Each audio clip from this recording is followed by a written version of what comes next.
Orches of life. Did you know? Today's story begins in a classroom, but it changed a nation. In 1954, the Supreme Court of the United States declared that separate educational facilities are inherently unequal. But behind that landmark ruling was a quiet, deliberate campaign, a movement led by the NAACP determined to chip away at Plessy v. Ferguson and reshape the conscience of the court itself. This is the story of how faith, persistence, and strategy turned the tide of American justice. And now here's your host, Pastor David, guiding us through the legacy of Brown v. Board of Education, where history lives, faith leads, and truth endures.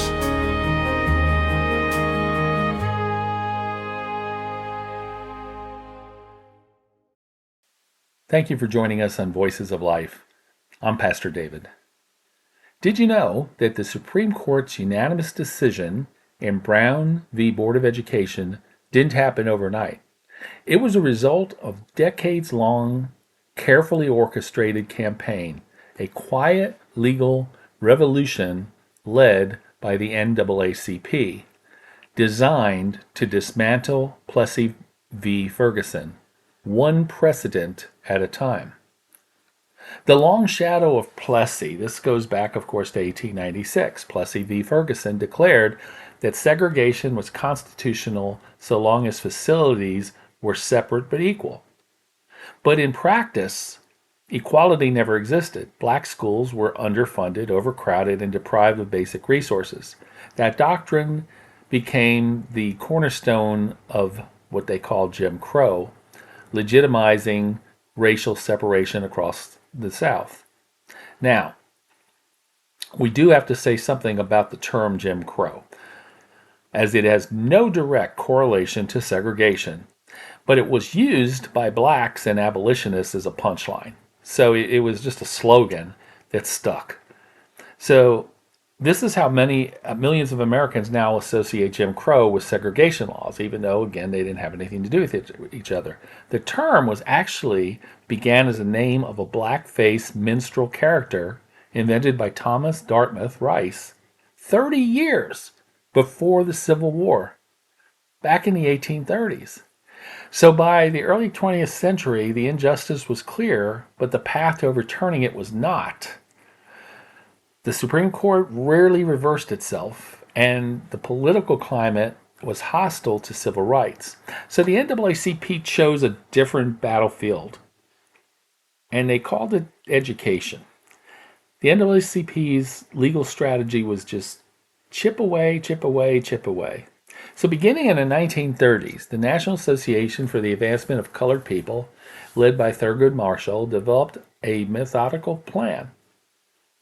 They would not attack Plessy directly at first. Instead, they would chip away at its foundation, case by case, exposing what they called the lie behind separate but equal. Marshall and his team targeted graduate and professional schools, places where inequity was undeniable.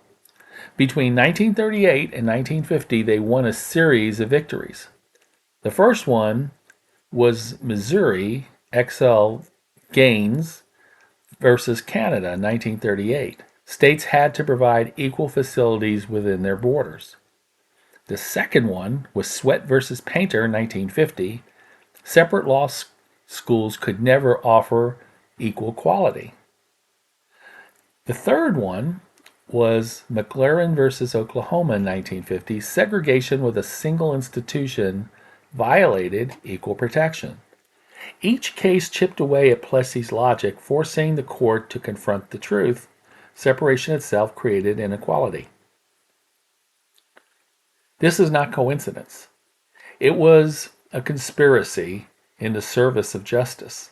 The NAACP's lawyers coordinated plaintiffs' evidence, timing, with surgical precision, building a record the Supreme Court could not ignore.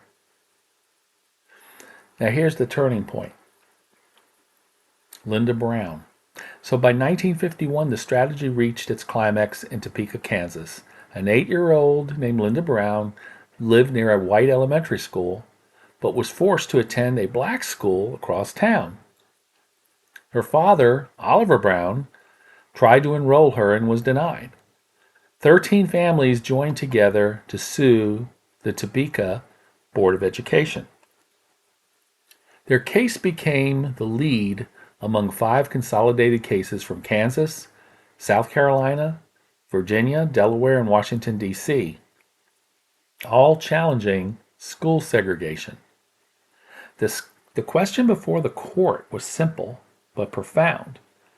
Does state-sponsored segregation in public schools violate Equal Protection Clause of the 14th Amendment?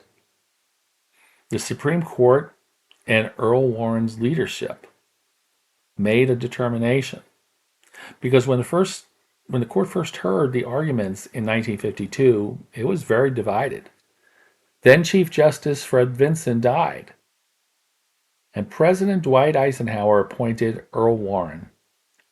Warren believed the court must speak with one voice, that justice divided would be justice delayed. He worked tirelessly to unite the justices, emphasizing not only the law, but the moral weight of decision. The NAACP's meticulous groundwork gave Warren the constitutional and psychological evidence he needed, including the famous doll test by Kenneth and Mamie Clark, showing how segregation damaged children's self-worth. Then came the decision. May 17, 1954. Chief Justice Warren delivered the unanimous opinion. Separate educational facilities are inherently unequal. With those words, the Supreme Court overturned Plessy v. Ferguson in public education. The decision declared that segregation violated the Equal Protection Clause of the 14th Amendment. It was not just a legal victory, it was a moral awakening. A year later, in Brown 2, 1955, the court ordered desegregation to proceed with all deliberate speed. That phrase allowed many states to stall and resist, with fierce opposition from Virginia's massive resistance to Little Rock's crisis of 1957. But the tide had turned. The NAACP's quiet conspiracy had succeeded. The Supreme Court's own logic had been transformed. So Brown v. Board of Education reminds us that righteousness sometimes requires patience and strategy. The NAACP's deliberate campaign shows how faith and justice can move even the highest court. They did not shout, they reasoned. They did not riot, they litigated. And through persistence, they changed the conscience of a nation. In the end, Brown was not just a case, it was a covenant, a promise that equality under the law must be more than words on paper.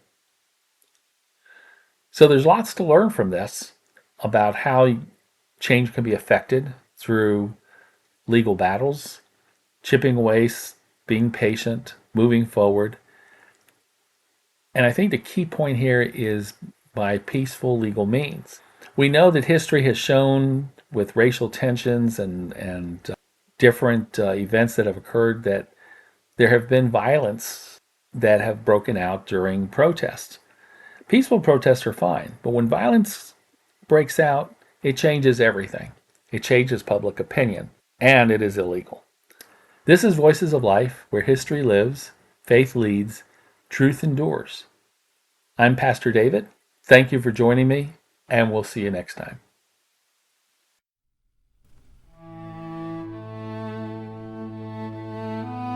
As we close today's Voices of Life episode, remember this truth. Brown v. Board of Education was not just a court case. It was the turning of a national page. A moment when the Supreme Court finally recognized that equality cannot survive in separate places. It was the result of courage from families like the Browns, wisdom from leaders like Earl Warren, and decades of determined strategy from the National Association for the Advancement of Colored People,